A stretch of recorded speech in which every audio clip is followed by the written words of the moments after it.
지역의 천사로 불리며 제가 죽였습니다. 홀몸 어르신들을 은정 누나를 돌보던 희망 나눔의 제가- 대표하는 정.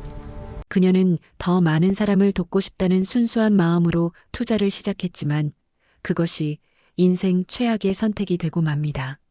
월 20% 수익 보장이라는 달콤한 유혹, 영국계 투자회사라는 그럴듯한 포장, 그리고 첫 달에 정확히 들어온 수익금. 모든 것이 완벽해 보였죠. 하지만 그것은 교묘하게 짜여진 폰지 사기의 시작이었습니다. 30명이 넘는 회원들의 노후자금 200억이 한순간에 사라지고 은정은 하루아침에 지역의 천사에서 사기꾼으로 전락합니다. 집을 담보로 대출까지 받은 그녀는 피해자들의 원망과 남편의 이혼 요구, 그리고 경찰 수사까지 받게 되는데 10년간 아들처럼 키운 청년 오상혁만이 그녀를 믿고 지키려 하지만 정시혁이라는 사기꾼은 모든 죄를 은정에게 뒤집어 씌우려 합니다. 자살 시도, 구속 위기, 그리고 충격적인 법정 공방. 과연 은정은 누명을 벗고 진실을 밝힐 수 있을까요? 그리고 마지막에 밝혀진 또 다른 공범의 정체는? 선한 마음이 어떻게 파멸로 이어지는지, 그리고 진정한 믿음과 희생이 무엇인지 생각하게 하는 가슴 아픈 이야기입니다. 여러분이라면 이런 상황에서 어떻게 하셨을까요? 이야기 시작 전에 구독과 좋아요 부탁드립니다. 여러분의 댓글 하나가 또 다른 이야기의 시작이 됩니다. 차가운 형광등 아래 놓인 영정사진 속에서 한은정이 미소를 짓고 있었습니다. 52살, 아직 젊다면 젊은 나이였죠. 하얀 국화꽃들이 빼곡히 둘러싼 제단 앞에서 남편 박정호는 멍하니 서 있었습니다. 조문객들의 수군거리는 소리가 귓가를 맴돌았어요. 그렇게 좋은 일 많이 하던 분이 왜? 듣자 하니 투자 사기 때문이라면서요? 정호는 그 말들을 애써 무시하려 했지만 가슴 한구석이 찢어지는 것 같았습니다. 3일째 밤을 새우느라 눈은 충혈되어 있었고 손끝은 미세하게 떨리고 있었죠. 그때였습니다. 장례식장 입구로 나이 지긋한 여인이 들어섰어요. 김순자 68배 그녀는 은정과 함께 봉사활동을 했던 희망 나눔의 회원이었습니다. 순자의 얼굴은 눈물로 범벅이 되어 있었지만 눈빛에는 뭔가 절박한 기운이 서려 있었죠. 정호 씨, 이것 좀 보세요. 은정이가 저한테 남긴 거예요. 떨리는 손으로 순자가 내민 것은 하얀 봉투였습니다. 정호는 의아한 표정으로 봉투를 받아들었어요. 안에는 은정의 필체로 쓰인 메모 한 장이 들어 있었습니다. 순자 언니 미안해요. 하지만 진실은 당신이 생각하는 것과 달라요. 설악산 인근 외딴 숲 테이프로 결박된 시신. 그리고 그 옆에 놓인 한 장의 봉투. 상혁이를 원망하지 마세요. 단 2줄. 그게 전부였습니다. 정호의 손이 격하게 떨리기 시작했어요. 오상혁? 그 이름이 또다시 등장했습니다. 은정이 아들처럼 아끼던 28살 청년. 지금 이 순간에도 경찰서에 구금되어 있는 살인 피의자였죠. 저 녀석이 대체 무슨 짓을 한 거야? 정호가 고함을 지르자 장례식장이 순간 조용해졌습니다. 바로 그때 검은 정장을 입은 형사가 장례식장으로 들어왔어요. 그의 표정은 무거웠고 걸음걸이는 신중했습니다. 박정호 씨 맞으십니까? 오상혁이 자수했습니다. 고인을 자신이 죽였다고 진술하고 있어요. 뭐라고요? 그 새끼가 감히. 정호는 분노로 얼굴이 붉게 달아올랐습니다. 주먹을 불끈 쥐고 장례식장을 박차고 나가려 했지만 순자가 그의 팔을 붙잡았어요. 정호 씨, 잠깐만요. 은정이 말이 맞아요. 뭔가 우리가 모르는 진실이 있을 거예요. 하지만 정호는 듣지 않았습니다. 그는 거친 숨을 몰아쉬며 형사를 노려보았죠. 그 자식이 어디 있습니까? 당장 만나게 해주세요. 형사는 고개를 저었습니다. 지금은 불가능합니다. 하지만 한 가지 이상한 점이 있어요. 오상혁이 자백은 했지만 정황상 맞지 않는 부분이 너무 많습니다. 정호는 형사의 말을 듣지 않고 장례식장을 뛰쳐나갔습니다. 순자는 은정의 영정을 바라보며 중얼거렸어요. 은정아, 도대체 무슨 일이 있었던 거니? 왜 이런 메모를 남긴 거야? 조문객들 사이에서 다시 수군거림이 시작되었습니다. 누군가는 은정이 투자 사기의 주범이었다고 했고, 누군가는 그녀 역시 피해자였다고 했죠. 진실은 안개 속에 가려져 있었습니다. 영정 사진 속 은정의 미소가 더욱 쓸쓸해 보였어요.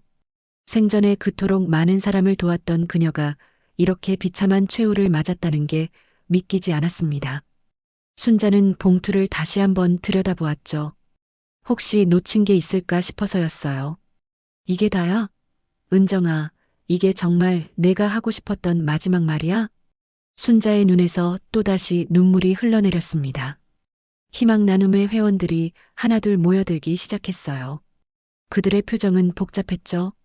분노와 슬픔, 배신감과 연민이 뒤섞여 있었습니다. 순자 언니, 은정 언니가 정말 우리를 속인 걸까요? 아니야, 은정이는 그런 사람이 아니었어. 뭔가 숨겨진 사정이 있을 거야. 하지만 아무도 확신할 수 없었습니다.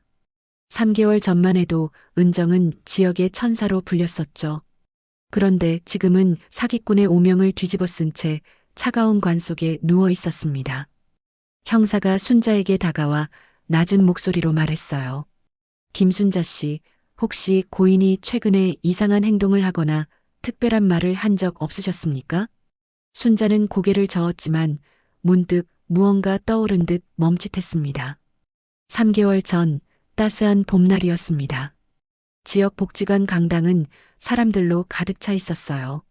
한은정이 단상에 올라서자 박수 소리가 쏟아졌습니다. 희망 나눔의 대표로서 그녀는 이 지역의 천사로 불렸죠. 오늘도 우리 회원님들과 함께할 수 있어서 정말 감사합니다. 이번 달에도 35분의 홀몸 어르신들께 반찬을 전달했어요. 은정의 목소리는 따뜻했고 눈빛은 진심으로 가득했습니다. 김순자가 앞줄에서 흐뭇하게 바라보고 있었죠.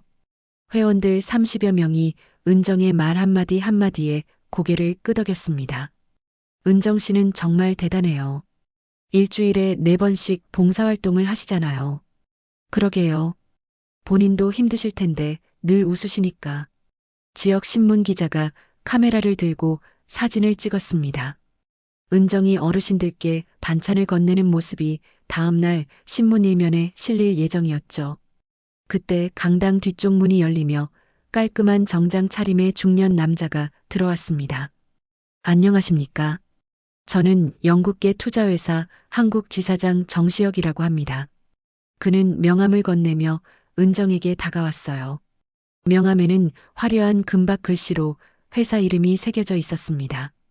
은정은 의아한 표정으로 명함을 받았죠. 무슨 일로 오셨나요? 한 대표님의 선행을 듣고 찾아왔습니다. 저희 회사에서 사회공헌 프로젝트를 진행 중인데 함께 하시면 어떨까 해서요. 정시혁의 말투는 부드러웠고 미소는 신뢰감을 주었습니다. 하지만 은정은 고개를 저었어요. 죄송하지만 저희는 순수 봉사단체라서 영리 활동은 하지 않습니다. 아, 오해가 있으신 것 같네요. 영리가 아니라 기부와 투자를 동시에 할 수 있는 새로운 개념입니다. 휴먼필드 코인이라고 들어보셨나요? 순자가 궁금한 듯 물었습니다. 그게 뭔데요? 비트코인 같은 건가요? 비슷하지만 다릅니다. 투자 수익의 일부가 자동으로 기부되는 시스템이에요. 한 대표님처럼 좋은 일 하시는 분들께 특별히 제안 드리는 겁니다.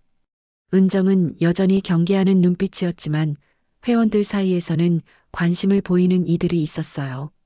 정시혁은 태블릿을 꺼내 화려한 차트와 그래프를 보여주었습니다. 월 20% 수익 보장, 원금은 100% 안전합니다. 영국 본사에서 직접 관리하죠. 월 20%요? 그게 가능한가요? 한 회원이 놀라며 물었습니다. 정시혁은 자신감 있게 고개를 끄덕였어요. 물론입니다. 실제로 지난달에는 22% 수익을 냈습니다. 여기 증명 서류도 있어요. 서류에는 영문으로 빼곡히 적힌 내용과 함께 인장이 찍혀 있었습니다. 은정이 서류를 살펴보는 동안 정시혁은 계속해서 설명을 이어갔죠. 한 대표님, 생각해 보세요. 이 수익으로 더 많은 어르신들을 도울 수 있습니다. 봉사도 좋지만 재정적 지원이 있으면 더 큰 일을 할 수 있지 않을까요? 은정의 눈빛이 흔들렸습니다. 실제로 희망 나눔에는 늘 재정난에 시달리고 있었거든요. 회원들의 회비로만 운영하기엔 한계가 있었죠. 한번 생각해 보겠습니다. 연락처를 남겨주세요. 정시혁은 만족스러운 미소를 지으며 명함을 한 장 더 건넸습니다. 현명한 결정이실 겁니다. 한 대표님 같은 분이 부자가 되셔야 더 많은 사람을 도울 수 있으니까요. 그가 떠난 후 회원들 사이에서 수군거림이 시작되었습니다. 은정 언니 한번 해보는 게 어때요? 요즘 투자 안 하는 사람이 어디 있어요? 그래도 너무 수익률이 높은 거 아니에요? 뭔가 수상한데. 순자가 은정의 어깨를 두드리며 말했어요. 은정아, 신중하게 결정해. 세상에 공짜는 없잖아. 은정은 고개를 끄덕였지만 마음 한구석에는 이미 욕심이 자라나고 있었습니다. 더 많은 사람을 돕고 싶다는 순수한 마음과 개인적인 욕망이 뒤섞이기 시작했죠. 그날 저녁 은정은 집에서 혼자 정시혁이 남긴 서류를 다시 펼쳐보았습니다. 화려한 숫자들이 눈앞에서 춤을 추는 것 같았어요. 남편 정우가 들어오며 물었습니다. 뭘 그렇게 열심히 보고 있어? 아무것도 아니야. 그냥 봉사회 서류야. 은정은 급히 서류를 접어 가방에 넣었습니다. 하지만 그녀의 마음은 이미 기울어지고 있었어요. 이것이 모든 비극의 시작이 될 줄은 꿈에도 몰랐죠. 10년 전 겨울밤, 눈이 펑펑 내리던 날이었습니다. 은정은 편의점에서 컵라면을 사려다 한 청년을 보게 되었어요. 오상혁, 그때 18살이었던 그는 계산대 뒤에서 교과서를 펼쳐놓고 공부하고 있었습니다. 학생, 이렇게 추운데 히터도 안 켜놨네? 전기세 아껴야 해서요. 괜찮습니다. 상혁의 손은 동상으로 빨갛게 부어 있었고 입술은 파랗게 질려 있었죠. 은정의 가슴이 아려왔습니다. 너 혹시 부모님은? 저요? 고아원 출신이에요. 18되면서 나왔는데 대학 가고 싶어서 돈 모으는 중입니다. 상혁의 눈빛은 힘들어도 포기하지 않는 의지로 빛나고 있었어요. 은정은 그날부터 상혁을 돕기 시작했습니다. 장학금을 주선하고 아르바이트 자리도 구해주었죠. 현재로 돌아와 상혁은 이제 28배 청년이 되어 있었습니다. 대학을 졸업하고 회계사 자격증까지 따서 희망 나눔회의 회계를 맡고 있었어요. 은정 누나, 이번 달 회계 보고서입니다. 상혁이 서류를 건네자 은정은 미소를 지었습니다. 상혁아, 너 덕분에 우리 봉사회가 잘 돌아가는 거야. 정말 고마워. 순자가 옆에서 농담처럼 말했어요. 아이고, 둘이 보면 진짜 모자 같아. 상혁이가 은정이 친아들이라고 해도 믿겠어. 회원들이 웃음을 터뜨렸습니다. 하지만 그 말은 어느 정도 사실이었죠. 은정에게 상혁은 낳지 않은 아들과 같았고 상혁에게 은정은 어머니나 다름없었습니다. 누나, 그런데 이건 뭐예요? 상혁이 은정의 책상 위에 놓인 정시혁의 명함과 서류를 발견했습니다. 은정은 잠시 망설이다가 털어놓았어요. 투자 제안을 받았어. 휴먼필드 코인이라는 건데 수익의 일부가 기부된다고 하더라고. 상혁의 표정이 굳어졌습니다. 그는 서류를 꼼꼼히 살펴보기 시작했어요. 누나, 이거 좀 이상해요. 월 10% 수익이라니 이건 폰지 사기 수법 같은데. 폰지 사기가 뭐야? 나중에 들어온 사람 돈으로 먼저 들어온 사람한테 수익금 주는 거예요. 언젠가는 무너지죠. 은정은 고개를 저었습니다. 아니야, 정시혁 대표가 영국 본사 서류도 다 보여줬어. 실제로 수익을 내고 있대. 그래도 너무 위험해요. 누나가 이런 거에 속으시면 안 되죠. 상혁의 걱정스러운 눈빛을 보며 은정은 그를 안심시켰습니다. 걱정 마. 아직 결정한 건 아니야. 내가 한번 제대로 검토해 줄래? 알겠습니다. 제가 철저히 조사해 볼게요. 상혁은 서류를 가지고 자리로 돌아갔습니다. 하지만 은정의 마음은 이미 기울어져 있었어요. 매일같이 부족한 운영비 때문에 고민하던 그녀에게 이 제안은 너무나 달콤했거든요. 며칠 후 정시혁이 다시 복지관을 찾아왔습니다. 이번에는 외국인 한 명과 함께였어요. 한 대표님 소개합니다. 영국 본사에서 오신 마이클 존슨 이사입니다. 금발의 외국인이 유창한 한국어로 인사했습니다. 만나서 반갑습니다. 한국 지사의 성과가 뛰어나서 본사에서도 주목하고 있어요. 은정은 깊은 인상을 받았습니다. 국제적인 회사라는 게 실감이 났거든요. 상혁이 옆에서 지켜보며 불안한 표정을 지었지만 은정은 이미 마음이 움직이고 있었죠. 일단 소액으로 시작해 보시죠. 1,000만 원 정도로요. 정시혁의 제안에 은정은 고개를 끄덕였습니다. 좋아요. 1,000만 원으로 시작해 볼게요. 누나. 상혁이 다급하게 불렀지만 은정은 이미 결심을 굳힌 상태였습니다. 상혁아, 1,000만 원이면 큰 돈도 아니잖아. 한번 해보고 안 되면 빼면 되지. 하지만 그것이 시작이었습니다. 지옥으로 향하는 첫걸음이었죠. 순자를 비롯한 회원들도 은정을 따라 하나둘 투자를 시작했습니다. 은정이가 하는 거면 나도 믿어. 맞아, 은정이가 우리를 속일 리 없잖아. 상혁은 불안감을 감출 수 없었습니다. 그는 밤새 정시혁의 회사를 조사했지만 교묘하게 꾸며진 서류들 때문에 확실한 증거를 찾을 수 없었어요. 그날 밤 상혁은 은정에게 전화를 걸었습니다. 누나, 정말 괜찮으신 거예요? 제가 더 조사해 보니까 영국 본사 주소가 가상 오피스더라고요. 상혁아, 너무 걱정하지 마. 나도 바보는 아니야. 조심스럽게 할게. 은정의 목소리는 평온했지만 상혁은 느낄 수 있었습니다.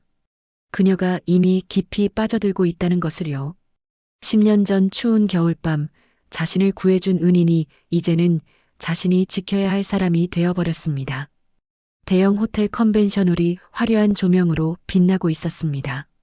정시혁이 주최한 투자 설명회에는 200여 명이 넘는 사람들이 모여 있었어요. 은정은 순자를 비롯한 희망 나눔의 회원 15명과 함께 앞줄에 앉아 있었습니다. 여러분, 오늘 인생이 바뀌는 날이 될 겁니다. 정시혁의 목소리가 마이크를 통해 울려 퍼졌습니다. 거대한 스크린에는 화려한 차트와 그래프가 펼쳐졌죠. 급상승하는 수익률 곡선을 보며 사람들의 눈이 반짝였어요. 보시는 것처럼 지난 6개월간 평균 수익률이 월 22%였습니다. 투자금 1,000만 원이면 한 달에 120만 원을 버는 거죠. 와, 대박이다. 진짜 이게 가능한가요? 청중들 사이에서 감탄사가 터져 나왔습니다. 순자가 은정의 옷소매를 잡아당기며 속삭였어요. 은정아, 이거 너무 좋은 거 아니야? 우리 회비 걱정 안 해도 되겠어. 은정도 마음이 들뜬 건 사실이었습니다. 하지만 뒤쪽에서 지켜보던 상혁의 표정은 점점 어두워졌죠. 자, 이제 영국 본사에서 오신 특별 손님을 모시겠습니다. 제임스 윌리엄 부사장님. 무대 위로 올라온 외국인은 완벽한 정장 차림의 품이 있는 제스처로 인사했습니다.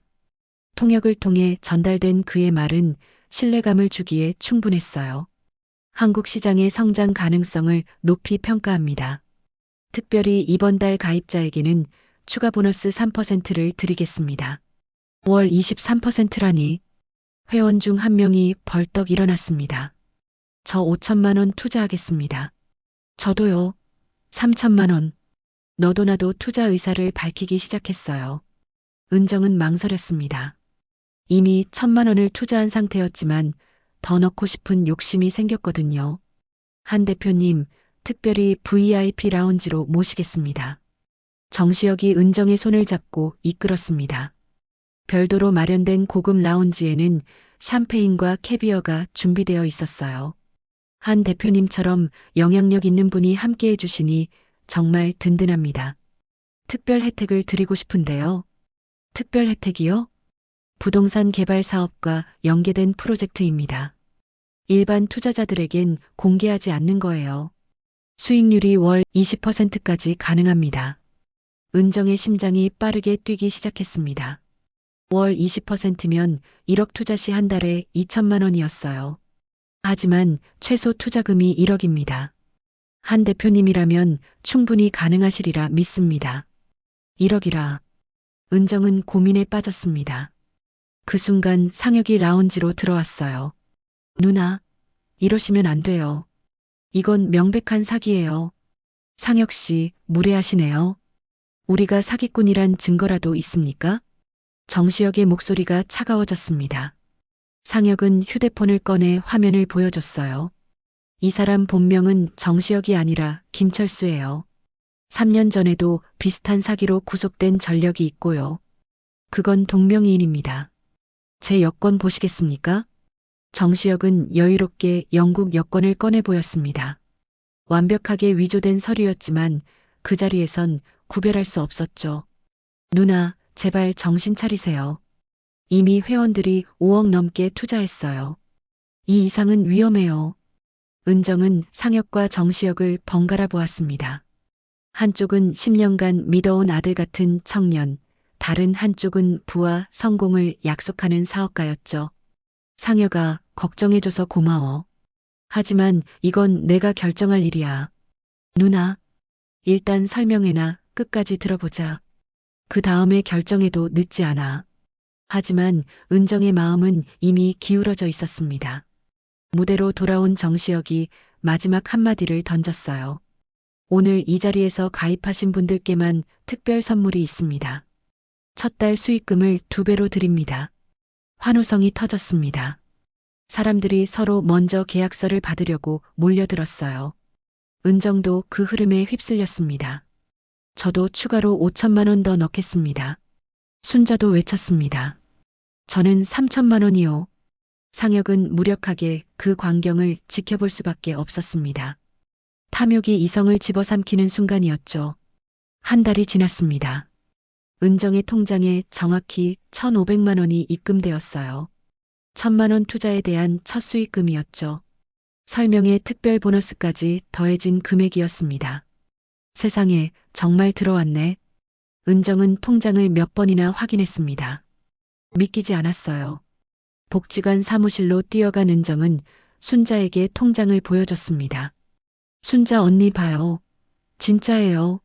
어머, 은정아. 나도 300만 원 들어왔어. 이게 진짜 되는구나. 두 사람은 서로 부둥켜 안고 기뻐했습니다. 곧 다른 회원들도 몰려들었어요. 모두 수익금을 받은 상태였죠. 은정 언니 덕분이에요. 이런 좋은 기회를 소개해 주셔서 저도 추가로 더 넣을래요. 이런 기회가 또 어디 있겠어요? 분위기가 들떠있는 가운데 상혁만이 침묵을 지키고 있었습니다. 그는 조용히 은정에게 다가갔어요.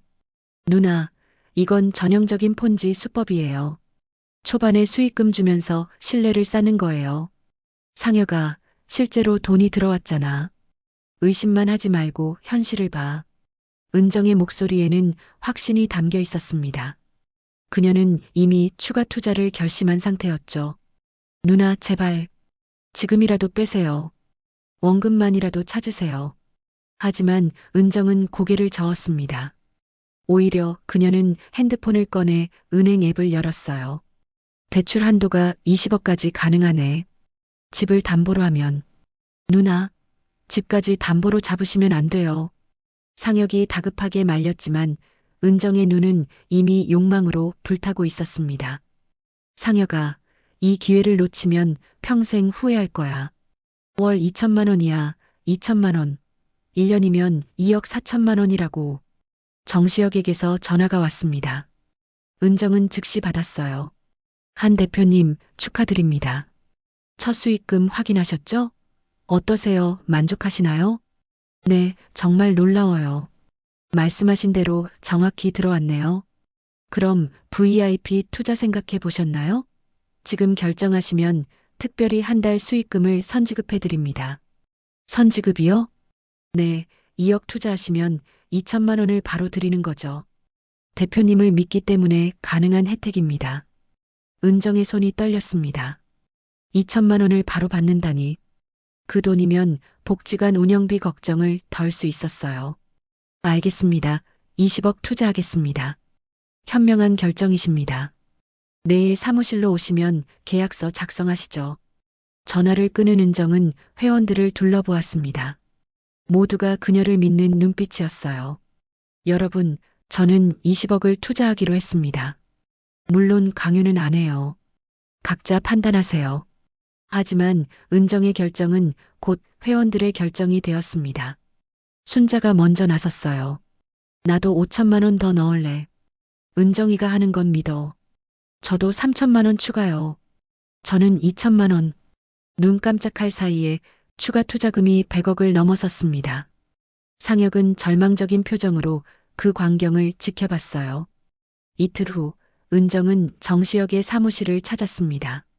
강남의 번듯한 빌딩에 위치한 사무실은 그럴듯해 보였죠. 한 대표님, 여기 계약서입니다. 그리고 약속대로 선지급금 2천만 원 송금했습니다. 은정은 핸드폰으로 입금을 확인했습니다. 정말 2천만 원이 들어와 있었어요. 감사합니다. 이제 대출 실행해서 20억 송금하겠습니다. 서두르지 마세요. 한 대표님, 제가 특별 제안을 하나 더 드리고 싶은데요.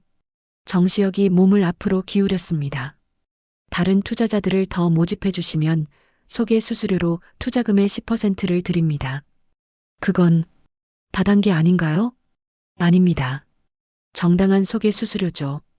대표님이 믿고 소개해 주시는 분들이니까요. 은정은 잠시 망설였지만 이미 발을 너무 깊이 들였습니다. 돌아갈 수 없는 강을 건넌 거죠. 그날 저녁 은정은 집에 돌아와 남편 정호에게 거짓말을 했습니다. 여보, 봉사회에서 큰 프로젝트를 진행하게 됐어. 후원금이 많이 들어올 예정이야. 그래, 잘 됐네. 늘 돈 걱정하더니. 정호는 의심 없이 믿었습니다. 은정은 죄책감을 느꼈지만 이미 시작된 일을 멈출 수 없었어요. 다음 날 대출이 실행되었고 2억이 정시혁의 계좌로 송금되었습니다. 희망 나눔의 전체 투자금은 100억을 넘어섰습니다. 모두가 황금빛 미래를 꿈꾸고 있었죠. 하지만 상혁만은 알고 있었습니다. 이 모든 게 신기루라는 것을요. 2달째 수익금 지급일. 은정은 아침부터 통장을 확인했습니다. 하지만 입금된 돈은 없었어요. 오전 10시, 11시, 정오가 되어도 통장은 그대로였습니다. 이상하네. 지난달엔 아침 일찍 들어왔는데 순자에게서 전화가 왔습니다. 목소리가 떨리고 있었어요. 은정아, 나도 안 들어왔어. 다른 사람들도 마찬가지래. 잠깐만요. 정시혁 대표한테 전화해 볼게요. 은정은 급하게 정시혁에게 전화를 걸었습니다. 신호음만 울릴 뿐 받지 않았어요. 5번, 10번을 걸어도 마찬가지였죠. 불안감이 밀려왔습니다. 누나, 제가 뭐라고 했어요? 상혁이 사무실로 뛰어들어왔습니다. 그의 얼굴은 창백했어요. 정시혁 사무실 갔더니 텅 비어 있어요. 어젯밤에 야반 도주한 것 같아요. 그럴 리 없어. 분명 무슨 사정이 있을 거야. 은정은 믿고 싶지 않았습니다. 아니, 믿을 수 없었어요. 20억이 넘는 돈이 걸려 있었으니까요. 그때 회원들이 하나둘 몰려들기 시작했습니다. 은정 언니, 이게 어떻게 된 일이에요? 우리 돈은요? 우리 돈은 어떻게 되는 거예요? 공황 상태가 된 회원들이 은정을 둘러쌌습니다. 순자가 은정의 팔을 붙잡았어요. 은정아, 설마 우리가 사기당한 거야? 아니에요. 절대 아니에요. 제가 확인해 볼게요. 은정은 떨리는 손으로 정시혁이 준 명함의 주소를 찾아갔습니다. 강남의 번듯한 빌딩. 하지만 사무실 문은 굳게 잠겨 있었고 안은 텅 비어 있었어요. 책상과 의자만 덩그러니 남아있을 뿐이었죠. 이럴 수가. 은정은 그 자리에 주저앉았습니다. 다리에 힘이 풀렸어요. 상혁이 그녀를 부축했습니다. 누나, 지금이라도 경찰에 신고해야 해요. 안 돼. 그럼 모든 게 끝나. 은정은 고개를 저었습니다. 경찰에 신고하면 자신이 회원들을 사기 투자로 끌어들인 게 드러날 테니까요. 그날 밤 정시혁에게서 문자가 왔습니다. 시스템 오류로 일시적 지연입니다. 3일 내로 정상화됩니다. 걱정 마세요. 은정은 그 문자를 보고 안도의 한숨을 쉬었습니다. 하지만 상혁은 코웃음을 쳤어요. 누나, 정신 차리세요. 전형적인 시간 끌기예요. 아니야, 정시혁 대표가 거짓말할 사람이 아니야. 영국 본사도 있잖아. 그 영국 본사가 진짜인지 확인해 봤어요? 제가 조사해 봤는데 그런 회사 없어요. 상혁이 노트북을 펼쳐 보여줬습니다. 영국 회사 등록 사이트에는 정시혁이 말한 회사가 존재하지 않았어요.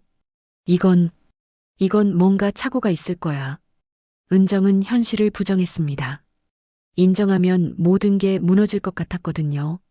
다음 날 은정은 회원들에게 거짓말을 했습니다. 시스템 점검 중이래요. 곧 정상화된다고 하니까 조금만 기다려주세요. 정말이에요? 정말 돈 돌려받을 수 있는 거예요? 김순자의 눈에는 눈물이 맺혀 있었습니다. 그녀는 노후 자금 전부를 투자한 상태였어요. 네, 언니. 제가 책임질게요. 믿어주세요. 은정의 거짓말은 점점 커져갔습니다. 상혁은 그런 그녀를 안타깝게 바라봤어요. 누나, 이렇게 거짓말하면 나중에 더 큰 화를 당해요. 그럼 어떻게 해? 내가 이 사람들 인생을 망쳤는데. 은정이 울부짖었습니다. 그녀도 알고 있었어요. 이미 돌이킬 수 없는 지경에 이르렀다는 것을요. 3일이 지났지만 돈은 들어오지 않았습니다. 정시혁의 전화는 아예 꺼져 있었고 문자도 오지 않았어요. 회원들의 불안은 분노로 바뀌기 시작했습니다. 은정 씨, 당신이 우리를 속인 거야? 믿었는데, 정말 믿었는데. 복지관은 아수라장이 되었습니다. 은정은 도망치듯 사무실을 빠져나왔어요. 상혁이 그녀를 따라왔습니다. 누나, 이제 진실을 말해야 해요. 못해. 난 못해. 은정은 고개를 저으며 흐느꼈습니다. 태양이 저물고 있었어요. 그녀의 인생도 함께 저물어가는 것 같았습니다. 은정의 집 거실. 새벽 2시 그녀는 잠을 이루지 못하고 소파에 앉아 있었습니다. 상혁이 걱정스러운 얼굴로 차를 들고 왔어요. 누나, 따뜻한 차라도 드세요. 상혁아, 나 어떻게 해야 할까? 사람들이 나를 믿고 투자한 건데. 은정의 눈가에는 그늘이 짙게 드리워져 있었습니다. 사흘째 제대로 먹지도 자지도 못한 상태였죠. 상혁은 그녀 옆에 앉았어요. 누나, 지금이라도 경찰에. 안 돼. 그럼 내가 사기 공범이 되는 거잖아. 사람들한테 어떻게 얼굴을 들고 다니겠어? 은정은 고개를 저으며 흐느꼈습니다. 상혁은 그런 그녀를 보며 마음이 아팠어요. 그가 조심스럽게 물었습니다. 누나는 왜 그렇게 돈에 욕심을 낸 거예요? 누나답지 않게. 은정은 한참을 침묵하다가 입을 열었습니다. 상혁아, 내가 너한테 얘기 안 한 게 있어. 25살 때 일이야. 그녀의 목소리는 떨리고 있었어요. 그때도 사기를 당했어. 친구라고 믿었던 사람한테. 부모님이 물려주신 재산 다 날렸지. 그 후로 맨주먹으로 여기까지 온 거야. 상혁은 놀란 눈으로 은정을 바라봤습니다. 10년을 알고 지냈지만 처음 듣는 이야기였어요. 그래서 이번엔 꼭 성공하고 싶었어. 더 많은 사람을 도우면서 나도 풍요롭게 살고 싶었는데. 누나, 또 당했네. 난 왜 이렇게 바보 같을까? 은정이 자조적으로 웃었습니다. 상혁은 그녀의 손을 잡았어요. 누나는 바보가 아니에요. 너무 착해서 그런 거예요. 사람을 믿으니까. 착한 게 무슨 소용이야. 결국 모든 사람을 불행하게 만들었는데. 그때 은정의 휴대폰이 울렸습니다. 순자였어요. 은정아, 우리 남편이 쓰러졌어. 뭐라고요? 스트레스로 뇌출혈이래. 수술비가 5천만 원이 필요한데 투자한 돈 때문에. 순자의 울음소리가 전화기를 통해 울려 퍼졌습니다. 은정은 휴대폰을 떨어뜨릴 뻔했어요. 언니, 제가 어떻게든 구해볼게요. 전화를 끄는 은정은 망연자실했습니다. 자신 때문에 사람이 죽을지도 모른다는 생각에 숨이 막혔어요. 누나, 내 적금이 2천만 원 있어요. 일단 그거라도. 상혁이 통장을 꺼냈습니다. 10년간 모은 전 재산이었죠. 안 돼, 상혁아. 내 돈까지 날릴 순 없어. 누나가 나 도와준 것에 비하면 이건 아무것도 아니에요. 상혁의 진심 어린 눈빛에 은정은 또다시 눈물을 흘렸습니다. 하지만 2천만 원으로는 턱없이 부족했어요. 다음 날 은정은 회원들 앞에 섰습니다. 그들의 눈빛은 차갑고 날카로웠죠. 정시혁 대표와 연락이 됐어요. 본사 자금 문제로 일시적 지연이래요. 거짓말이었습니다. 하지만 그녀는 계속했어요. 다음 주까지만 기다려주세요. 꼭 해결하겠습니다. 은정 씨, 당신 정말 우리랑 한패 아니에요? 혹시 수수료 받은 거 아니에요? 의심의 목소리가 쏟아졌습니다. 은정은 억울했지만 반박할 수 없었어요. 실제로 그녀가 소개한 게 맞으니까요. 상혁이 나섰습니다. 은정 누나도 피해자예요. 누나가 제일 많이 투자했다고요. 그래도 책임져야지. 우리는 은정 씨 믿고 한 건데. 회원들의 분노는 가라앉지 않았습니다. 은정은 고개를 숙였어요. 죄송합니다. 제가 꼭 책임지겠습니다. 그날 밤 상혁은 정시혁의 행방을 추적하기 시작했습니다. 컴퓨터를 뒤지고 지인들에게 연락하고 온갖 방법을 동원했죠. 누나 찾았어요. 정시혁이 제주도에 있대요. 정말? 내일 당장 가서 잡아올게요. 하지만 은정은 불안했습니다. 정시혁을 찾는다고 해서 돈을 돌려받을 수 있을까? 이미 너무 깊은 늪에 빠진 것 같았어요. 상혁아, 위험할 수도 있어. 그냥 경찰에. 아니에요. 누나가 경찰에 신고 안 하겠다면 내가 직접 해결할게요. 상혁의 눈빛은 단호했습니다. 은정을 위해서라면 무엇이든 할 각오가 되어 있었죠. 은정은 그런 상혁이 고마우면서도 걱정스러웠습니다. 창밖으로 새벽빛이 밝아오고 있었어요. 새로운 날이 시작되고 있었지만 은정에게는 또 하나의 거짓말을 해야 하는 날이 될 뿐이었습니다. 제주도 공항에 내린 상혁은 즉시 행동에 나섰습니다. 그가 입수한 정보에 따르면 정시혁은 서귀포의 한 펜션에 숨어 있다고 했어요. 렌터카를 몰고 펜션에 도착한 상혁은 숨을 고르고 문을 두드렸습니다. 누구세요? 문이 열리자 정시혁이 나타났습니다. 그는 상혁을 보고 놀라 문을 닫으려 했지만 상혁이 재빨리 발로 막았어요. 정시혁. 아니, 김철수. 도망갈 생각 마. 뭐야, 당신 누구야? 은정 누나가 보냈어. 돈 당장 돌려줘. 정시혁은 비웃었습니다. 돈? 무슨 돈? 투자는 원래 위험한 거야. 손실 본 건 본인 책임이지. 사기꾼 새끼가. 상혁이 정시혁의 멱살을 잡았습니다. 하지만 정시혁은 여유로웠어요. 폭행하면 너만 손해야. 증거 있어? 계약서 봤지? 투자 손실 책임은 투자자에게 있다고 써 있잖아. 상혁은 이를 악물었지만 정시혁 말이 맞았습니다. 교묘하게 법망을 피할 수 있도록 계약서가 작성되어 있었거든요. 한편 서울에서는 사태가 더욱 악화되고 있었습니다. 피해자들이 은정의 집 앞에 모여 시위를 시작했어요. 사기꾼 은정 나와라. 우리 돈 돌려줘. 정우가 퇴근하다가 그 광경을 목격했습니다. 충격을 받은 그는 집으로 뛰어들어갔어요. 은정, 이게 대체 무슨 일이야? 여보, 미안해. 내가 설명할게. 은정은 울며 모든 것을 털어놓았습니다. 투자 사기, 2억 대출, 회원들의 피해까지. 정우의 얼굴이 점점 창백해졌어요. 뭐?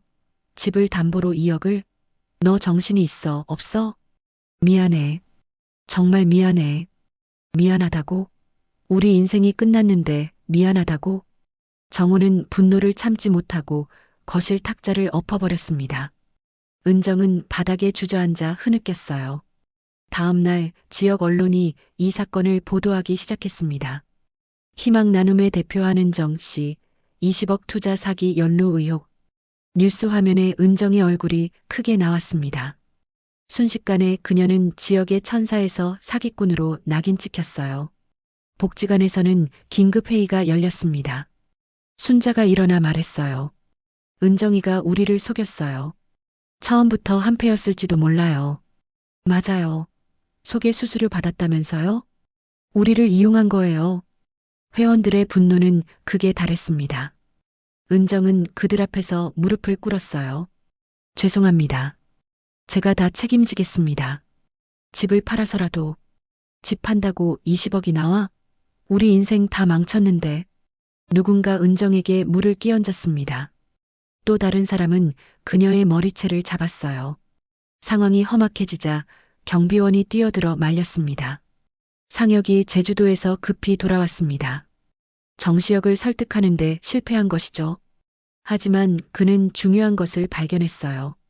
누나, 정시혁 놈이 해외로 도주하려고 해요. 내일 새벽 비행기예요. 뭐? 그럼 경찰에. 이미 신고했어요. 공항에서 잡을 거예요. 하지만 은정은 불안했습니다. 정시혁을 잡는다고 해도 돈을 돌려받을 가능성은 희박했거든요. 그날 밤 은정은 유서를 쓰기 시작했습니다. 모든 게 제 잘못입니다. 용서해 주세요. 펜을 쥔 손이 떨렸습니다. 창밖으로는 차가운 비가 내리고 있었어요. 마치 하늘도 그녀의 절망을 아는 것 같았죠. 상혁이 불안한 마음에 은정의 집을 찾았습니다. 거실에 불이 꺼져 있었어요. 안방 문틈으로 새어나온 불빛을 보고 조심스럽게 문을 열었습니다. 누나, 뭐 하세요? 은정이 급히 종이를 숨겼지만 상혁은 이미 눈치챘어요. 누나, 설마 극단적인 생각하는 거 아니죠? 아니야. 그냥. 상혁은 은정의 손을 꽉 잡았습니다. 누나, 제발 그런 생각하지 마세요. 우리가 함께 해결해요. 제가 있잖아요. 은행 대출 창구. 은정은 마지막 희망을 품고 앉아 있었습니다. 집을 추가 담보로 대출을 받으려 했지만 직원의 표정은 어두웠어요.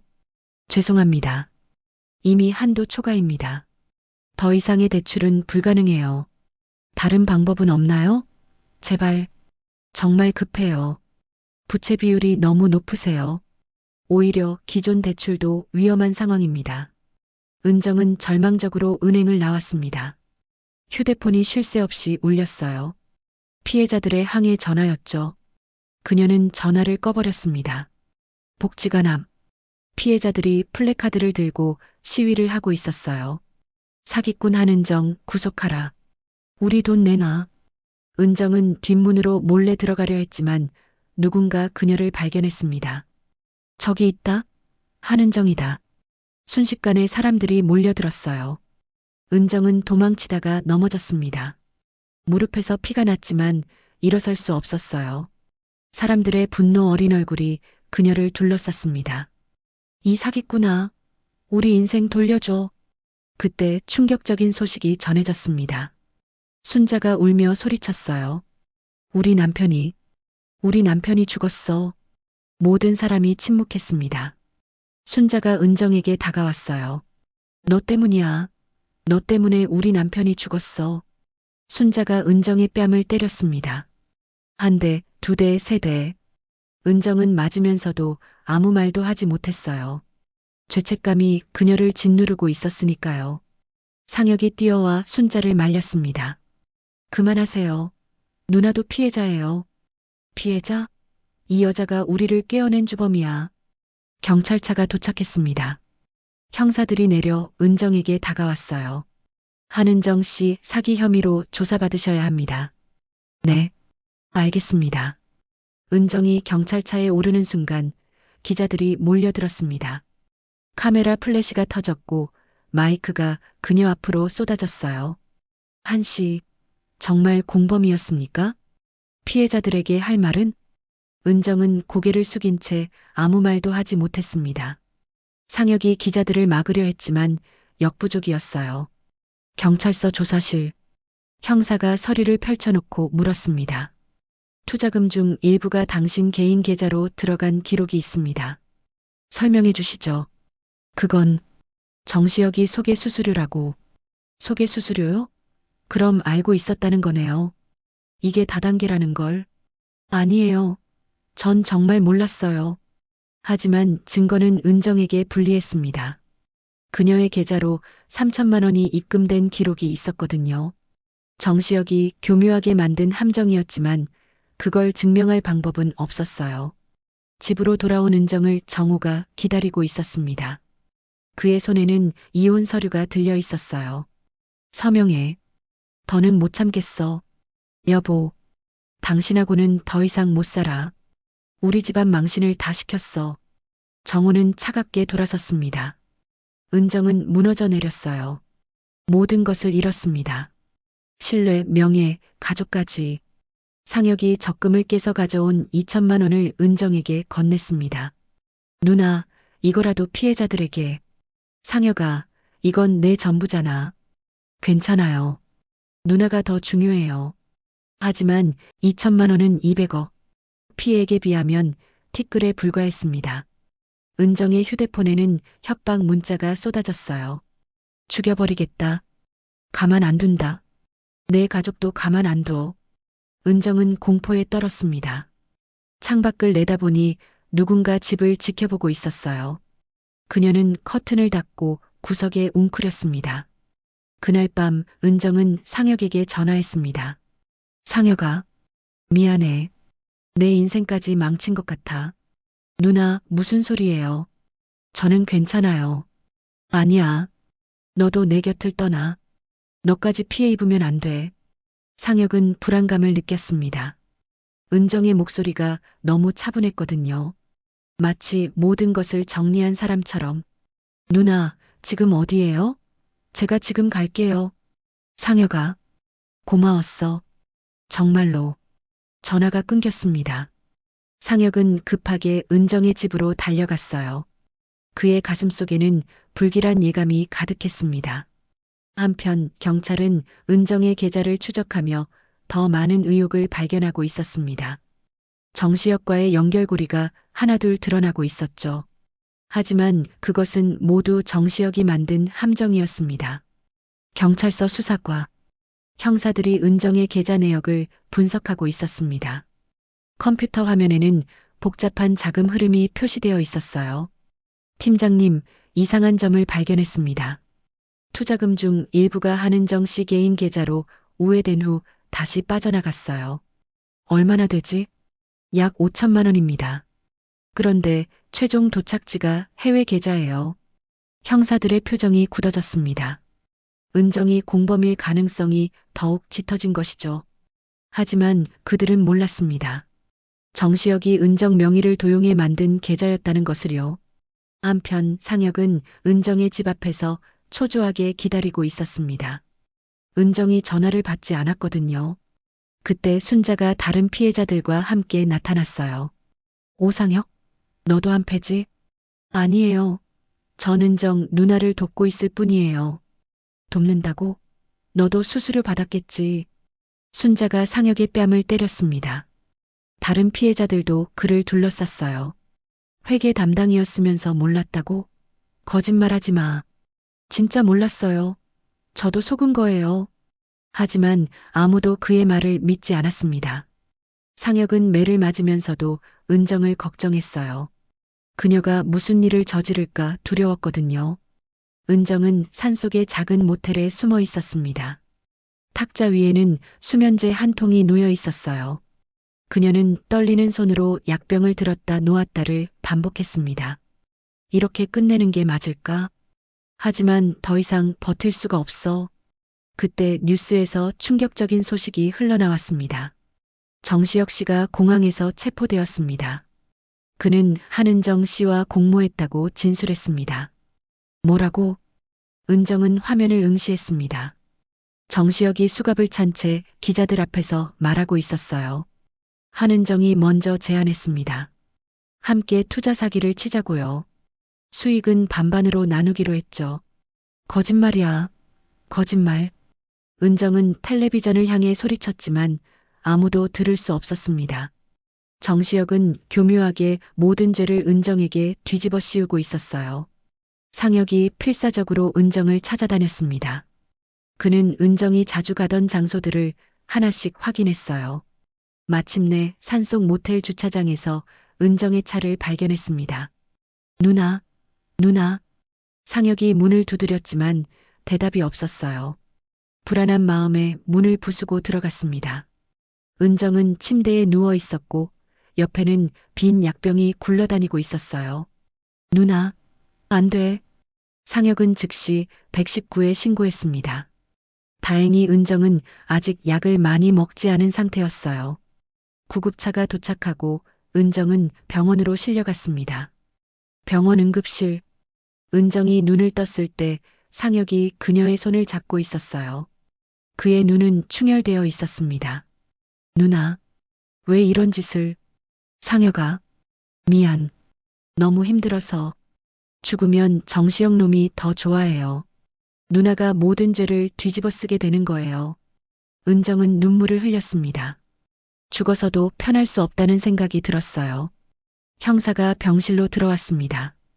그의 표정은 심각했어요. 한은정 씨, 정시혁이 당신을 주범으로 지목했습니다. 구속영장이 청구된 상태예요. 전 정말 아니에요. 저도 피해자예요. 그건 법정에서 밝히셔야 합니다. 일단 조사를 받으셔야 해요. 은정은 절망했습니다. 이제 정말 모든 게 끝난 것 같았어요. 범죄자로 낙인 찍히고 감옥에 가야 하는 신세가 된 것이죠. 누나, 제가 변호사를 구할게요. 무죄를 증명해야 해요. 상혁만이 그녀를 믿고 있었습니다. 하지만 그것만으로는 부족했어요. 증거도 없고 증인도 없었으니까요. 병실 창밖으로 어둠이 내려앉고 있었습니다. 은정은 창문에 비친 자신의 모습을 보았어요. 초췌하고 지친 얼굴. 불과 몇 달 전만 해도 희망에 가득 차 있던 그녀는 이제 없었습니다. 누나, 포기하지 마세요. 진실은 반드시 밝혀질 거예요. 상혁의 말이 공허하게 들렸지만 은정은 고개를 끄덕였습니다. 이제 남은 건 상혁의 믿음뿐이었으니까요. 깊은 밤, 산속의 작은 정자. 은정이 상혁에게 전화를 걸었습니다. 퇴원 후 보석으로 풀려난 지 3일째였어요. 상혁아, 잠깐 볼 수 있을까? 마지막으로 하고 싶은 말이 있어. 누나, 무슨 마지막이에요? 지금 어디세요? 북한산 약수터 정자. 우리 처음 소풍 갔던 곳 있잖아. 상혁은 불안한 마음에 즉시 차를 몰고 산으로 향했습니다. 한밤중의 산길은 어둡고 으스스했어요. 정자에 도착하니 은정이 벤치에 앉아 있었습니다. 누나, 이런 늦은 시간에 여기서 뭐 하세요? 은정은 힘없이 미소 지었습니다. 달빛이 그녀의 창백한 얼굴을 비추고 있었어요. 손에는 작은 약병이 들려 있었죠. 상혁아, 미안해. 너한테 짐만 됐네. 누나, 그거 뭐예요? 설마. 상혁이 다가가자 은정이 약병을 꺼냈습니다. 수면제였어요. 이번엔 치사량이었죠. 이제 끝내야 해. 내가 사라지면 모든 게 정리될 거야. 누나, 안 돼요. 상혁이 약병을 빼앗으려 했지만 은정이 뒤로 물러났습니다. 절벽 끝에 위태롭게 서 있었어요. 다가오지 마. 한 발짝만 더 오면 뛰어내릴 거야. 누나, 제발. 이러지 마세요. 상혁의 눈에서 눈물이 흘렀습니다. 은정도 울고 있었어요. 재판에서 질 거야. 정시혁이 모든 증거를 조작했어. 난 감옥에 가게 될 거고 평생 죄인으로 살아야 해. 그래도 살아있어야 진실을 밝힐 수 있어요. 아니야. 너무 지쳤어. 더는 못 버티겠어. 은정이 약병 뚜껑을 열었습니다. 알약들이 손바닥에 쏟아졌어요. 그녀가 약을 입으로 가져가려는 순간 상혁이 달려들었습니다. 안 돼. 두 사람이 몸싸움을 벌였습니다. 약병이 떨어지고 알약들이 바닥에 흩어졌어요. 은정이 절벽 쪽으로 밀려났습니다. 누나, 조심해요. 상혁이 은정의 팔을 잡았지만 그녀는 이미 균형을 잃고 있었어요. 절벽 아래는 까마득했습니다. 상혁아, 부탁이 있어. 누나, 일단 올라와요. 부탁은 나중에 들을게요. 내가 죽으면 순자 언니한테 전해줘. 정말 미안하다고. 은정의 손이 미끄러지기 시작했습니다. 상혁은 필사적으로 그녀를 붙잡았어요. 놓지 마요. 제발. 상혁아, 날 놓아줘. 이렇게라도 끝내야 해. 싫어요. 절대 못 놓아요. 상혁이 온 힘을 다해 은정을 끌어올렸습니다. 두 사람은 바닥에 쓰러졌어요. 은정은 흐느끼며 상혁의 가슴에 얼굴을 묻었습니다. 왜 날 구한 거야? 누나는 내 은인이에요. 내가 누나를 지킬게요. 하지만 은정은 여전히 절망에 빠져 있었습니다. 그녀는 떨리는 손으로 상혁을 밀어냈어요. 상혁아, 한 가지만 들어줘. 뭐든 들어줄게요. 대신 이런 생각은 하지 마세요. 은정이 품에서 편지 한 장을 꺼냈습니다. 순자에게 쓴 마지막 편지였어요. 이거 전해줘. 그리고 그녀가 무언가 더 말하려는 순간 경찰 사이렌 소리가 들렸습니다. 상혁이 미리 신고를 해둔 것이었어요. 누나를 혼자 둘 수 없어서 신고했어요. 미안해요. 경찰과 구급대원들이 도착했습니다. 은정은 다시 병원으로 이송되었어요. 상혁은 그녀의 손을 놓지 않았습니다. 새벽 4시 병원 응급실. 은정이 안정을 찾은 후 형사가 다가왔습니다. 한은정 씨, 내일 구속영장 실질 심사가 있습니다. 변호사는 선임하셨나요? 아직. 국선 변호사를 신청하시겠습니까? 은정은 힘없이 고개를 끄덕였습니다. 모든 걸 포기한 표정이었어요. 상혁이 그녀의 어깨를 잡았습니다. 누나, 싸워야 해요. 아직 끝난 게 아니에요. 하지만 은정의 눈은 이미 빛을 잃어가고 있었습니다. 새벽 4시 경찰서 유치장. 상혁이 변호사와 함께 은정을 면회했습니다. 은정은 이미 체념한 표정이었어요. 누나, 변호사님이 새로운 증거를 찾고 있어요. 희망을 가지세요. 상혁아, 그만해. 이미 끝난 일이야. 그때 형사가 들어왔습니다. 그의 손에는 서류 뭉치가 들려 있었어요. 한은정 씨, 부검 결과가 나왔습니다. 다량의 수면제 성분이 검출됐어요. 부검이요? 누구 부검이요? 상혁이 놀라서 물었습니다. 형사가 이상한 눈빛으로 두 사람을 바라봤어요. 한은정 씨 부검 결과입니다. 어젯밤 산에서 발견된 시신말입니다. 뭐라고요?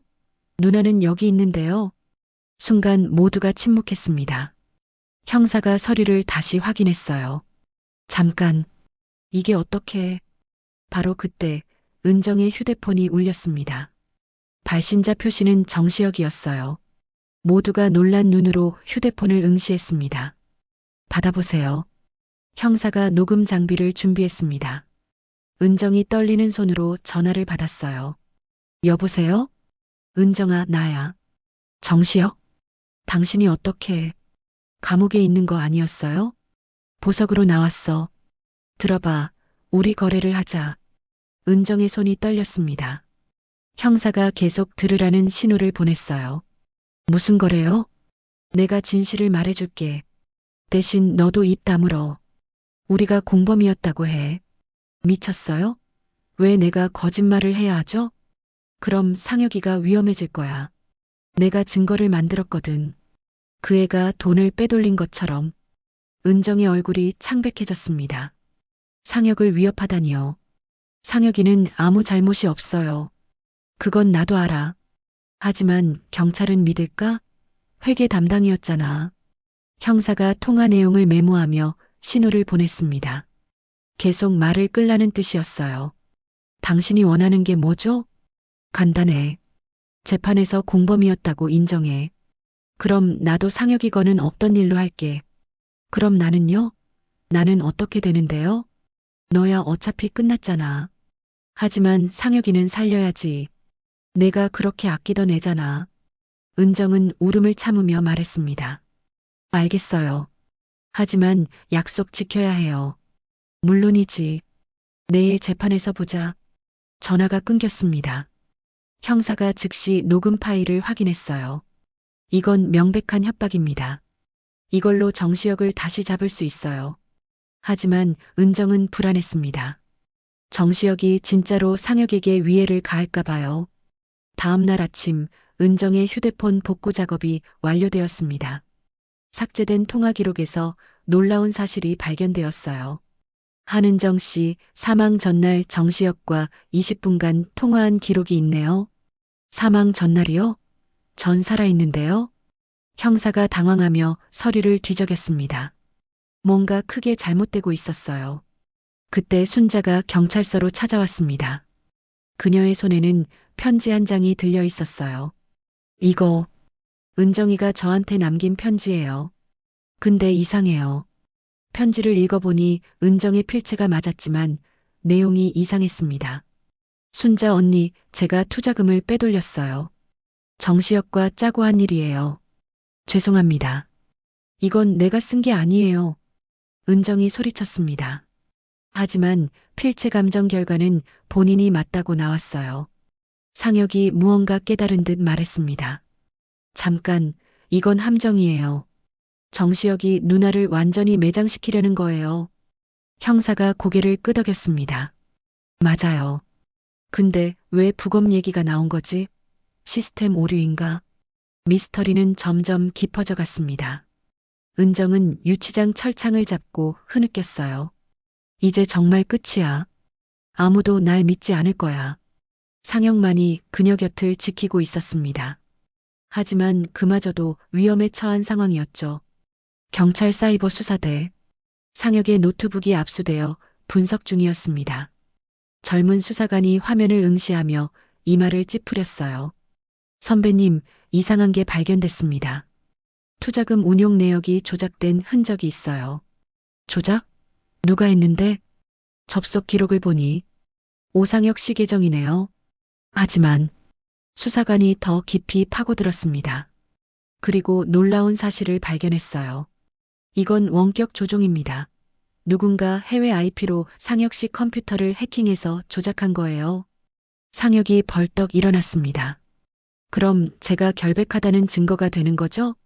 네, 하지만 더 중요한 건 이 해외 IP가 정시혁이 도주하려던 국가와 일치해요. 형사들이 긴급 회의를 시작했습니다. 정시혁의 치밀한 계획이 하나둘 드러나고 있었어요. 한편 정시혁이 해외에서 체포되었다는 소식이 전해졌습니다. 그는 공항에서 위조 여권으로 출국하려다 잡혔어요. 압수된 그의 노트북에서 충격적인 파일들이 발견되었습니다. 팀장님, 정시혁 노트북에서 은정 씨 필체를 흉내낸 연습 파일들이 나왔습니다. 뭐? 그럼 그 편지도? 네, 정시혁이 조작한 거였어요. 은정 씨는 정말 피해자였습니다. 법원 긴급 재판. 정시혁이 수갑을 찬 채 법정에 섰습니다. 그의 얼굴에는 더 이상 여유가 없었어요. 피고인 정시혁, 사실대로 진술하시오.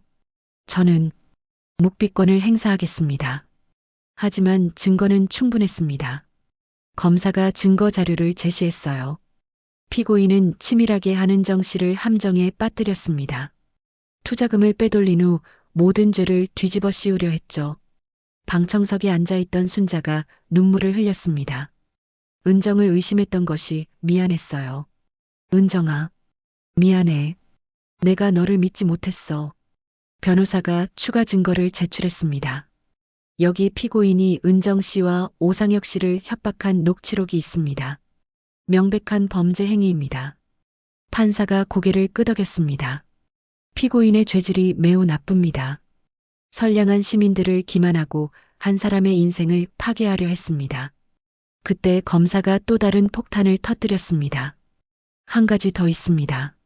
정시혁의 진짜 정체가 밝혀졌습니다.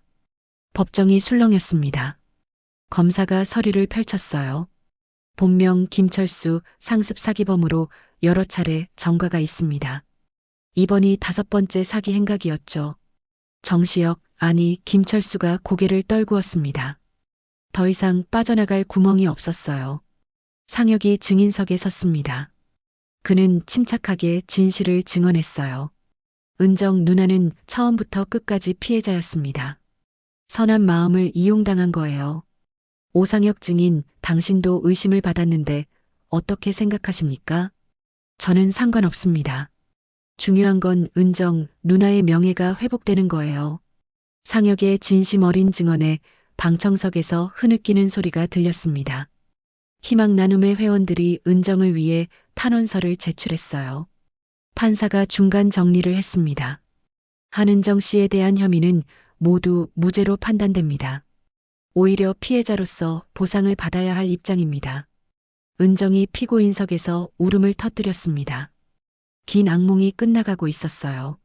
하지만 판사의 목소리가 이어졌습니다. 정시혁이 은정 씨와 마지막으로 통화한 내용이 아직 밝혀지지 않았습니다. 그날 무슨 대화를 나눴는지 확인이 필요합니다. 갑자기 법정 문이 열렸습니다. 한 여성이 증거를 들고 들어왔어요. 그것은 정시혁과 은정의 마지막 통화 녹취록이었습니다. 판사님, 이 녹취록은 정시혁이 은정 씨를 최종적으로 협박한 내용입니다. 녹취록이 재생되었습니다. 정시혁의 음성이 법정에 울려 퍼졌어요. 은정 씨, 당신이 죽으면 모든 게 당신 탓이 될 거예요. 살아서 죄를 뒤집어 쓰든 죽어서 뒤집어 쓰든. 은정의 흐느끼는 소리가 이어졌습니다. 왜 나한테 이러는 거예요? 당신이 너무 착해서죠. 착한 사람이 제일 속이기 쉬우니까. 법정에 침묵이 흘렀습니다. 진실이 완전히 드러난 순간이었어요. 은정은 처음부터 끝까지 순수한 피해자였던 것입니다. 법정에 긴장감이 흘렀습니다. 판사가 최종 판결문을 들고 일어났어요. 모든 시선이 그에게 집중되었습니다. 피고인 정시혁, 아니 김철수에게 사기죄로 징역 15년을 선고합니다. 방청석에서 안도의 한숨이 흘러나왔습니다. 하지만 판사의 말은 계속되었어요. 그리고 오상혁에 대해서. 상혁이 긴장한 표정으로 일어났습니다. 은정도 숨을 죽이고 지켜봤어요. 검찰은 오상혁을 촉탁살인 혐의로 기소했습니다. 한은정 씨의 죽음과 관련하여. 잠깐만요. 제가 살아있는데 무슨 죽음이에요? 은정이 벌떡 일어나 소리쳤습니다. 법정이 술렁거렸어요. 판사도 당황한 표정이었습니다. 이상하네요. 서류상으로는 한은정 씨가 사망한 것으로. 검사가 서류를 다시 확인했습니다. 그리고 놀라운 사실을 발견했어요. 판사님, 행정착오가 있었던 것 같습니다. 사망자는 한은정이 아니라 다른 사람입니다. 그럼 누가 죽은 거죠? 그 순간 법정 문이 열리고 한 노인이 들어왔습니다. 은정이 그를 보고 깜짝 놀랐어요. 아버님? 정호의 아버지, 즉 은정의 시아버지였습니다. 그가 떨리는 목소리로 말했어요. 며느리야, 미안하다. 내가 너를 오해했구나. 시아버지가 무릎을 꿇었습니다. 은정이 급히 그를 부축했어요. 아버님, 왜 이러세요? 정우가 다 얘기했다. 내가 얼마나 고생했는지, 우리를 위해 얼마나 희생했는지. 법정에 있던 모든 사람이 숙연해졌습니다. 판사가 정리를 했어요. 자, 다시 정리하겠습니다. 한은정 씨는 무죄입니다. 오상혁 씨의 촉탁살인 혐의는. 판사가 잠시 멈췄습니다. 그리고 의미심장한 말을 이어갔어요. 증거불충분으로 기각합니다. 하지만 모두가 긴장했습니다. 피해자의 자살 의지가 불명확하며 제3자 개입 가능성을 배제할 수 없습니다. 추가 수사가 필요할 수 있습니다. 상혁이 안도의 한숨을 쉬었지만 뭔가 찜찜했어요. 판사의 말에는 숨겨진 의미가 있는 것 같았거든요. 하지만 현재로서는 오상혁 씨도 무죄 방면입니다. 법정에서 나온 은정과 상혁. 두 사람은 서로를 바라보며 울었습니다. 누나, 끝났어요. 이제 자유해요. 상혁아, 고마워. 내가 없었으면. 순자가 다가와 은정을 껴안았습니다. 은정아, 미안해. 내가 너를 의심해서. 정말 미안해. 아니에요, 언니. 이해해요. 언니도 피해자였잖아요. 하지만 상혁은 여전히 불안했습니다. 그는 검사에게 다가가 물었어요. 검사님, 아까 판사님이 하신 말씀, 제3자 개입 가능성이라는 게. 검사가 조용히 대답했습니다. 실은 정시혁 외에 또 다른 공범이 있을 가능성을 배제할 수 없어요. 수사는 계속될 겁니다. 또 다른 공범이요? 네. 이렇게 치밀한 계획을 정시혁 혼자 했다고 보기엔 뭔가 석연치 않은 부분이 있어요. 상혁의 표정이 어두워졌습니다.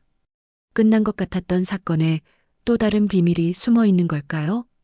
은정은 항소를 포기한 상혁에게 물었습니다. 상혁아, 왜 항소 안 해? 완전한 무죄를 받아야지.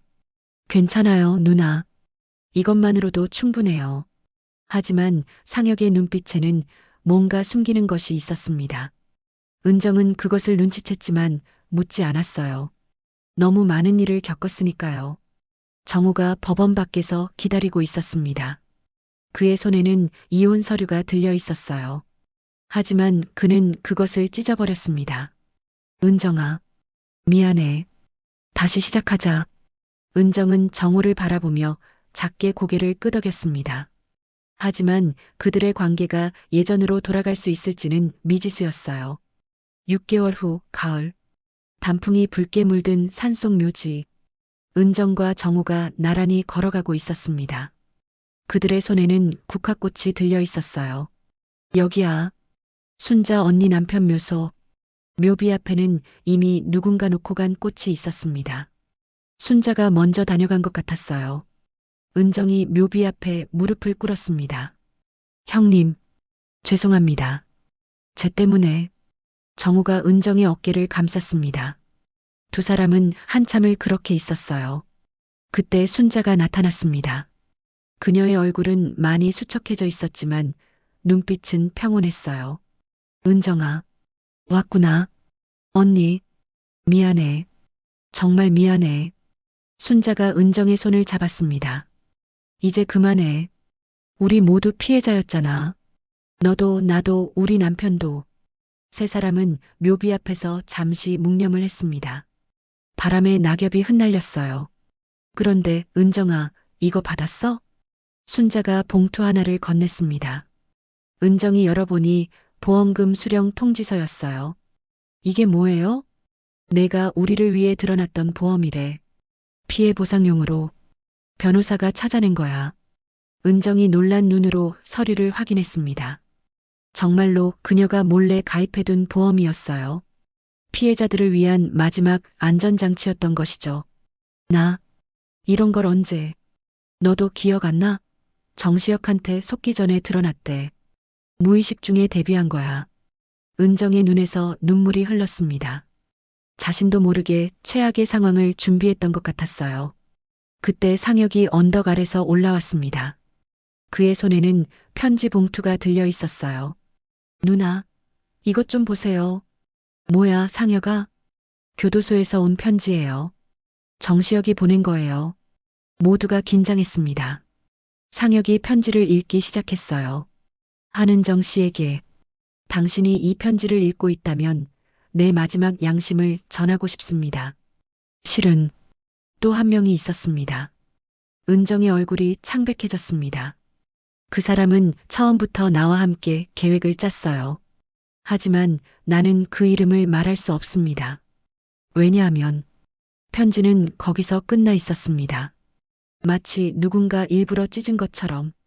이게 다야? 네, 뒷부분이 없어요. 고의로 훼손된 것 같아요. 정우가 편지를 다시 살펴봤습니다. 이거 정시혁 필체가 맞나? 감정결과 본인이 맞대요. 근데 왜 끝을 못 쓴 걸까요? 은정은 불안한 표정으로 주변을 둘러봤습니다. 마치 누군가 지켜보는 것 같은 기분이 들었어요. 혹시 그 공범이 아직? 누나, 너무 걱정하지 마세요. 경찰이 계속 수사 중이에요. 하지만 상혁의 표정도 편하지 않았습니다. 그는 뭔가 더 알고 있는 것 같았어요. 순자가 은정의 휴대폰을 가리켰습니다. 은정아, 메시지 왔어. 은정이 휴대폰을 확인했습니다. 발신자는 정시혁이었어요. 하지만 그는 감옥에 있을 텐데. 메시지를 열어보니 단 한 줄이 적혀 있었습니다. 진짜 끝은 이제부터다. 모두가 충격에 빠졌습니다. 정시혁의 번호지만 그가 보낸 게 아닌 것 같았어요. 이건 협박인가? 상혁이 은정을 보호하듯 앞으로 나섰습니다. 누나, 당분간 조심해야 할 것 같아요. 아직 끝난 게 아닌가 봐요. 묘지에 차가운 바람이 불었습니다. 붉은 단풍잎들이 소용돌이치며 날아갔어요. 은정은 정호의 팔을 꽉 잡았습니다. 여보, 무서워. 괜찮아. 내가 지킬게. 하지만 그들은 알지 못했습니다. 멀리서 그들을 지켜보는 그림자가 있다는 것을. 검은 모자를 눌러쓴 누군가가 천천히 돌아서 사라졌어요.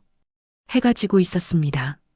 은정 일행이 묘지를 떠난 후 그 그림자는 다시 나타났습니다. 순자 남편의 묘비 앞에 서서 무언가를 놓고 갔어요. 그것은 또 다른 편지였습니다. 진실은 여전히 베일에 쌓여 있었고 이야기는 끝나지 않았습니다. 은정의 이야기가 여기서 끝이 났습니다. 선한 마음으로 시작한 일이 어떻게 파멸로 이어질 수 있는지 우리는 오늘 그 아픈 진실을 마주했습니다. 월 10% 수익이라는 달콤한 유혹 앞에서 과연 우리는 은정과 다른 선택을 할 수 있었을까요? 믿었던 사람에게 배신당하고 도우려 했던 사람들에게 원망받으며 가족마저 등을 돌렸을 때 그럼에도 끝까지 은정을 믿고 지켜준 상혁처럼 우리 곁에도 그런 한 사람이 있다면 어떤 시련도 이겨낼 수 있지 않을까요? 아직 밝혀지지 않은 또 다른 공범, 정시혁이 끝내 말하지 못한 그 이름. 과연 그 그림자의 정체는 무엇일까요? 진실은 언젠가 반드시 밝혀진다고 믿습니다. 하지만 그 과정에서 너무 많은 것을 잃기도 하죠. 오늘 이 이야기가 여러분께 작은 교훈이 되었기를 바랍니다. 너무 좋아 보이는 것은 한 번 더 의심하고 너무 쉬워 보이는 돈은 한 번 더 경계하세요. 하지만 무엇보다 중요한 건 어떤 상황에서도 자신을 믿어주는 단 한 사람의 존재가 아닐까요? 여러분의 삶에도 그런 따뜻한 사람이 있기를 진심으로 바랍니다. 오늘도 끝까지 시청해 주셔서 감사합니다. 이 이야기가 마음에 드셨다면 구독과 좋아요, 그리고 알림 설정 부탁드립니다. 댓글로 여러분의 생각을 들려주세요. 특히 이런 상황을 겪으신 분이 계시다면 여러분의 이야기도 들려주시면 감사하겠습니다. 다음에는 더 감동적이고 의미 있는 이야기로 찾아뵙겠습니다. 그때까지 건강하시고 행복한 하루 보내세요. 감사합니다.